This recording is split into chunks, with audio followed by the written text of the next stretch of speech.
വീണ്ടും ചന്ദ്രേട്ടന്റെ അടുത്ത് പോയത്. പണം കിട്ടുമെന്നുള്ള പ്രതീക്ഷയില്ലായിരുന്നു. അമ്മ വിവരം പറഞ്ഞപ്പോൾ ഒരു മടിയില്ലാതെ ചേട്ടൻ സമ്മതിച്ചു. മാത്രമല്ല, നമ്മുടെ വിവാഹം ഇനിയും നീട്ടിക്കൊണ്ടു പോകണ്ടെന്നാ ചേട്ടന്റെ അഭിപ്രായം. ഓണത്തിന് മുമ്പ് തന്നെ ആവണമെന്നാണ്. സരിത ഒറ്റയ്ക്ക് തിരുവനന്തപുരത്തേക്ക് പോവോ? ബാലേട്ടന് കൂട്ടുവരാൻ പറ്റില്ലല്ലോ. ചന്ദ്രേട്ടൻ വന്ന് ഹോസ്റ്റൽ സൗകര്യം ഏർപ്പാട് ചെയ്തിട്ട് ഇങ്ങോട്ട് തിരിച്ചു പോരും. സൂക്ഷിക്കണം, മനസ്സിൽ വിഷമുള്ള ആളാണ്. ഏയ്, ഇപ്പൊ പുള്ളിക്കാരൻ വളരെ മര്യാദക്കാരനായി പോയി. പണ്ടത്തെ പകയും വിദ്വേഷവും ഉണ്ടായിരുന്നെങ്കിൽ ഞങ്ങളെ കണ്ടത് ആട്ടി പുറത്താക്കുമായിരുന്നില്ലേ? സരിത പോയാൽ എന്നാ തിരിച്ചു വരിക? നമ്മുടെ കല്യാണത്തിന്. അത്രയും താമസിക്കോ? ജോലിക്ക് ചേർന്നത് 3-ാം മാസം നമ്മുടെ കല്യാണം. എഴുത്തെഴുതില്ലേ? എന്നും എഴുതും. ബാലേട്ടനല്ലാതെ ഞാൻ ആർക്കെഴുതാനാ? സരിതയുടെ എഴുത്ത് മാത്രമായിരിക്കും എനിക്കൊരാശ്വാസം. സരിതയില്ലാതെ എനിക്കിനി ജീവിക്കാൻ കഴിയില്ല. സരിതയില്ലെങ്കിൽ ഞാനിനി ജീവിക്കില്ല. എന്താ ബാലേട്ട, അങ്ങനെയൊന്നും പറയരുത്. ബാലേട്ടൻ എന്നെ വിശ്വാസമില്ലേ? എനിക്കെന്തോ പേടി തോന്നുന്നു. ഈ ലോകത്തിന്റെ കറുപ്പും മനുഷ്യ മനസ്സിന്റെ കറുപ്പും കാണാൻ ദൈവം എനിക്ക് കാഴ്ച തന്നില്ലല്ലോ.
നമ്മൾ തെറ്റെയ്യരുത്.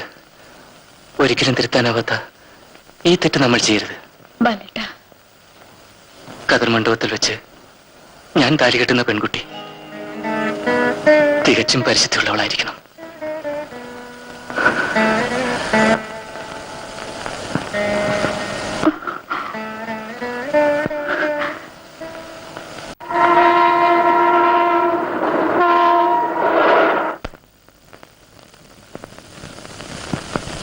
നിനക്ക് വേണ്ടി നല്ലൊരു ഹോസ്റ്റൽ അറേഞ്ച് ചെയ്തിട്ട് ഞാനിന്ന് തന്നെ തിരിച്ചു പോകും. ഞാൻ പുറത്തുപോയി വരുന്നതിനുള്ളിൽ നീ കുളിച്ച് തയ്യാറാവാ. ശരി. കഥക് ഭദ്രമായി അടച്ചേക്കണം. വല്ല തെണ്ടി പിള്ളേരൊക്കെ ഒന്ന് മുട്ടിയാ തുറക്കരുത്. സാധാരണ ലോഡ്ജിലൊക്കെ നടക്കുന്നത് കേട്ടിട്ടുണ്ടല്ലോ.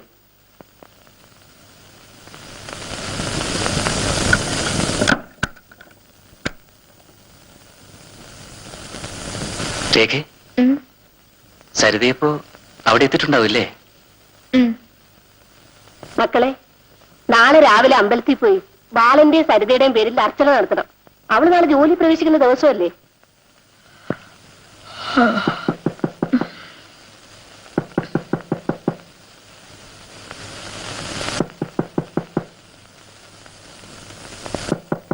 ആരാ? ഞാനാണ്. ആരാന്ന്? വാതിൽ തുറക്കണേ.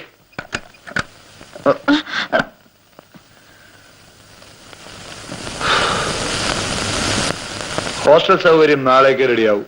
രാവിലെ അങ്ങോട്ട് മാറാം. ഇന്ന് രാത്രി നമ്മൾ ഇവിടെ കഴിയുന്നു. ഒരു മുറി കൂടി ഒഴിവുണ്ടോന്ന് ചോദിക്കായിരുന്നു. 2 പേർക്ക് താമസിക്കാനല്ലേ ഡബിൾ റൂം ബുക്ക് ചെയ്തിരിക്കുന്നത്.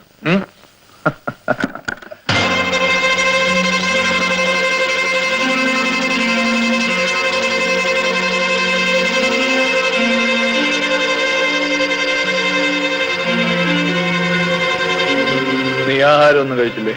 കഴിച്ചു. നേരെ ഒത്തിരിയായി, നമുക്ക് കിടക്കാം.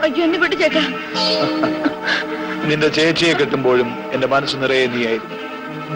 നിനക്ക് വേണ്ടി 15,000 രൂപ ബാങ്കിൽ കെട്ടിയത് ഒരിക്കൽ എന്നെ ധിക്കരിച്ച നിന്നോടുള്ള കാരുണ്യം കൊണ്ടൊന്നുമല്ല.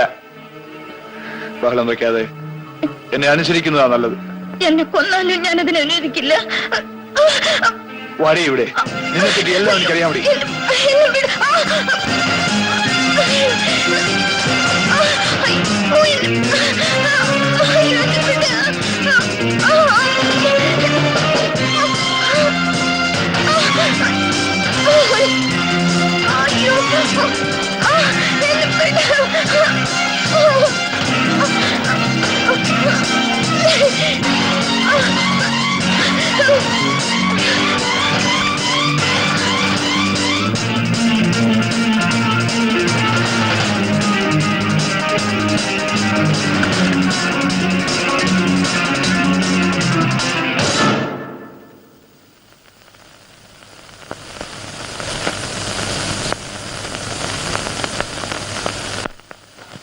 സരിതമോളെ, നിന്നെ മിന്നുകെട്ടി ഞാൻ എടുത്തില്ലെങ്കിൽ എന്റെ പേര് ജെയിംസ് ജോർജ് എന്നല്ല.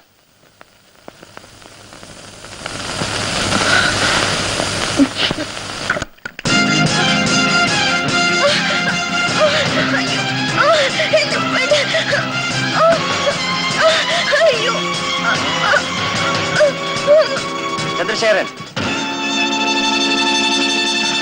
അവരെ ഉപദ്രവിക്കരുത്. വിട്ടേക്കൂ. ഇതെന്റെ ഇഷ്ടമാണ്. ചോദിക്കാൻ നീ ആരാടാ?